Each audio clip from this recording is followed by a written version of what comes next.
Hi rabbits, Research Turtle here. Today we are diving into a crisis that is reshaping the world map: water. By 2025, water is no longer just a resource to be shared, it has become a weapon. We are moving from an era of cooperation to an era of transaction and security. To the era of transaction and security. For decades, the international standard was equitable use, the idea that we share rivers fairly. That ideal is dead. Climate change has become a threat multiplier, turning static treaties into dynamic power struggles. With 60% of the world's fresh water crossing national borders, this is a global ticking bomb. Let's look at the Nile. For thousands of years, Egypt held the power, but look at the stamp on the 1959 agreement. Obsolete. The Grand Ethiopian Renaissance Dam, or GERD, is fully filled as of July 2025. Egypt has lost its veto power. The new Entebbe Agreement has entered into force, shifting control upstream to Ethiopia. This is what we call upstream hegemony. Moving to the Middle East, the relationship between Turkey and Iraq defines the new transactional era. Turkey controls the upstream dams. In 2025, they made a deal. Turkey releases 10 billion cubic meters of water, but not for free. In exchange, Iraq must provide intelligence and crack down on the PKK. Water is no longer a human right here. It is a currency used to buy border security. In Southeast Asia, a data war is unfolding. China's 11 dams on the Mekong River control the Mekong's natural pulse.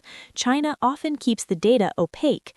To fight this, the US-backed Mekong Dam Monitor uses satellites to reveal the truth. It's a battle of information sovereignty versus satellite transparency.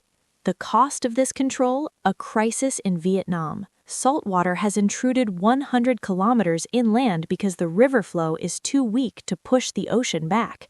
The Rice Bowl of Vietnam is cracking. Farmers are being forced to abandon a civilizational staple, rice, to farm shrimp instead. It's a massive forced adaptation.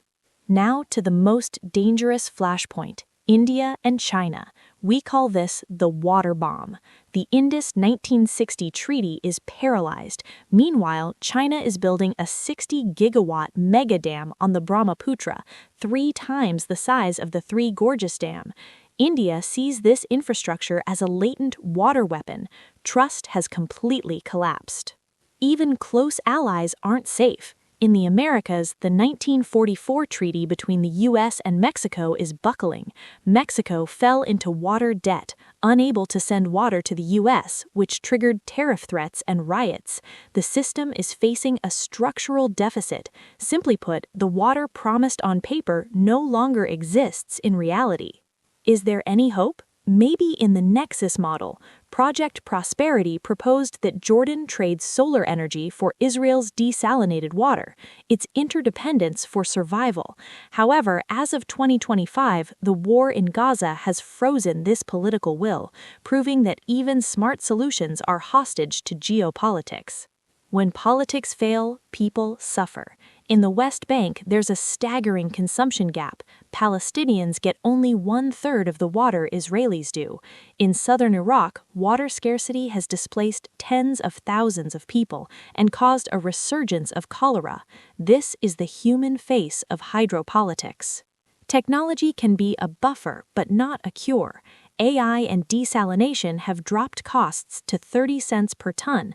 Companies like PepsiCo are aiming to be net water positive, but this creates a new divide.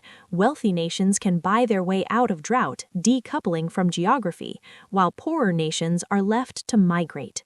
To wrap up, we are seeing 4 phases of conflict: hegemony on the Nile, transaction in Iraq, data war on the Mekong, and collapse in the Himalayas. The window for equitable use is closing. We have entered the age of water weaponization. That's it for today. Turtle out.